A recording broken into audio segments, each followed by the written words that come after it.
మా చుట్టాలనే పైసలు నోడిస్తే లోపల కూర్చోబెట్టుకోవడం, పైసలు లేని నోడిస్తే బయట నిలబెడతారు. మా గన్మెన్లు సేమ్ మా చుట్టమే ఉంటాడు.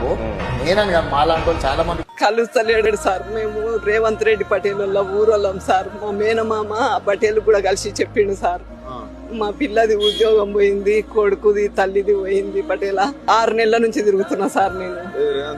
రేవంత్ రెడ్డి ఇంటి చుట్టూ నిన్న ఉపాసం ఉండి కింద పడ్డ సార్. ఇంతకు ముందు నేను సారి తిండి లేక మా పరిస్థితి అట్లుంది సార్. రేవంత్ రెడ్డి ఇంటి కాడికి వచ్చే కింద పడ్డా. ఇప్పుడు కింద పడితే అలా గన్మెన్లు వచ్చి ఓం ఈడ కూర్చోవద్దు లే అని అంటే ఆ లేడీ హోమ్ గార్డ్ వచ్చి ఈడ కూర్చోవద్దమ్మా, సీఎం సార్ ఇక్కడ వస్తాడు, నువ్వు లేని నుంచి అంటే ఏడ్చుకుంటూ వచ్చాడు. కూర్చో ఓట్లు మేమే వేసినాం సార్. మేమే ఏంది వాళ్ళు ఎట్లా వస్తారు సార్? మీరు కూడా చెప్పండి. ఓటేసి గెలిపించినాం. మా పటేల్ గెలిస్తే మా ఉద్యోగం మాకు ఇస్తాన్నాడని ధైర్యంతో వేసినాము.